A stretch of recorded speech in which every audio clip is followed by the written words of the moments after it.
घरावर solar system बसवूनही नंदुरबारच्या नगराध्यक्षा रत्ना रघुवंशी यांना तब्बल 36,000 रुपयांचे वीज बिल आल्याने वीज वितरण कंपनीच्या कारभारावर आमदार चंद्रकांत रघुवंशी यांनी तीव्र संताप व्यक्त केला आहे।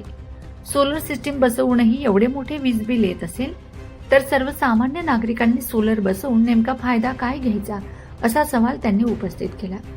केंद्र सरकारकडून नागरिकांनी मोठ्या प्रमाणात सौर ऊर्जासाठी सोलर लावावे असे आवाहन केले। त्यानुसार अनेक नागरिकांनी आपल्या घरावर सोलर सिस्टीम बसविण्यासाठी लाखो रुपये खर्च केले आहेत।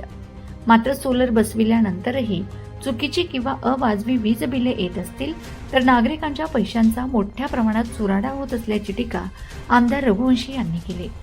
वीज वितरण कंपनीच्या बिलिंग प्रक्रियेत पारदर्शकता नसल्याचा आरोप करत त्यांनी कंपनीच्या कारभारावर प्रश्नचिन्ह उपस्थित केले। दरम्यान स्मार्ट मीटरच्या मुद्द्यावरून यापूर्वी विरोधी पक्षांनी आंदोलन केले होते। आता सत्ताधारी पक्षातील आमदारांनीच स्मार्ट मीटर आणि वीज वितरण कंपनीच्या कारभारावर प्रश्न उपस्थित केल्याने हा मुद्दा पुन्हा ऐरणीवर आला आहे।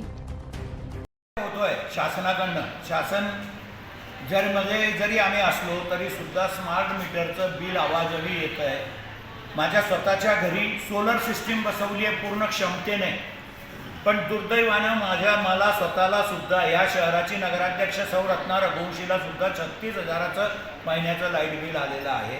आता एक प्रकारे ही शासन मान्य लूटच आहे असं माझं म्हणणं आहे वैयक्तिक। तर बघू, मी आत्ताही त्याच्या अधिकाऱ्यांकडे तक्रारी केल्या आहेत।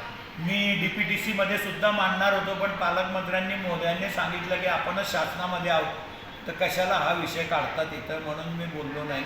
पण हे खरं आहे, एकीकडे सोलर लावा असं केंद्राचं आव्हान होतं। आदरणीय प्रधानमंत्री नरेंद्रभाई मोदीच्या आव्हानाला प्रतिसाद देऊन लोकांनी घरावरती सोलर लावले आणि आता तुम्ही सोलरवाले ज्याने लावलेले त्याच्याकडनं बी बिल घेतात आहे। तर मग सोलरची इन्व्हेस्टमेंट करोडो रुपये या देशाच्या जनतेचे वाया गेले ना, त्याला जबाबदार कोण आहे? कोणीतरी जबाबदारी घेतली पाहिजे। नाही तर त्या सोलरचा खर्च झालेल्या लोकांना वीज बिलातून एकतर डिडक्ट करून दिलं पाहिजे, नाही तर त्यांना परत दिले पाहिजे पैसे, की तुमचे आम्ही पैसे परत देतो, चुकीने झालं आहे। पण आज लोकांनी एवढे बिल एवढं हे आणि एवढ्या असताना सुद्धा हजारो रुपये खर्च केले आणि त्यांनी सोलर सिस्टम बसवली आहे, तरी त्यांना दुर्दैवानं बिल येतोच आहे।